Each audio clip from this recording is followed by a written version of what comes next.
David Baye here for MuscularDevelopment.com. We're in Columbus for the 2014 Arnold Sports Festival. Just wrapped up the men's amateur bodybuilding prejudging. Definitely some tough classes. I got to be 100% honest with you guys. We didn't get a competitors list this morning. You know, and unlike going into some of the NPC shows where I'm familiar with some of your bigger names and even some of the other guys, I recognize I'm going to be 100% honest. I wasn't familiar with a lot of the names. What I can tell you is that there were some really good competitors. Each class, very much like a lot of the NPC shows, your first call out, you know, halfway into your second call out, there was some really tough competition. A lot of guys with good conditioning. I would have liked to have seen all around sharper conditioning. Another thing that, you know, we talked about quite a bit at the NPC shows last year. As far as people that stood out to me, again, I don't have any names. I believe it was the second to highest weight class or the third to highest weight class, over 80 or over 85. There was two Asian gentlemen that were placed on the far right. You can see those in the pictures that I posted.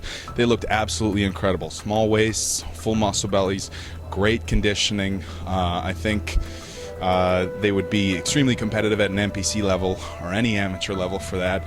The one name I am familiar with in the top weight class, I believe it was over 120 kilos, 100 kilos, somewhere along those lines, Andrew Hudson. You guys saw a lot of pictures online, a lot of stuff leading up to this show.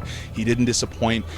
From what I saw on stage, he didn't look quite as sharp as what we saw in pictures, and that's something that, you know, we're not all that unused to, being that when you're posting pictures, it's kind of at the lighting of your choice as opposed to the lighting on the stage. He still looked good enough, was in the first call out. To give you guys the inside track, they announced the top 5 here. He is one of the guys in the top 5, so we can look for him there. As to whether he's going to walk away as an overall winner, that I can't really say. There were definitely some other tough guys in this class, and he wasn't that far ahead to where I would say Andrew Hudson is your overall winner without being able to see him next to some other guys. So again, apologize. We were kind of tossed into the lion's den without any sort of competitor list.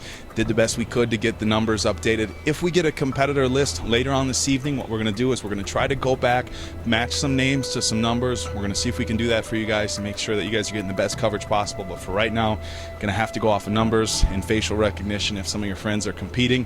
We're going to wrap things up here. I got to head over to the expo, take care of some business over there. So for MuscularDevelopment.com, this is David Baye at the 2014 Arnold Sports Festival.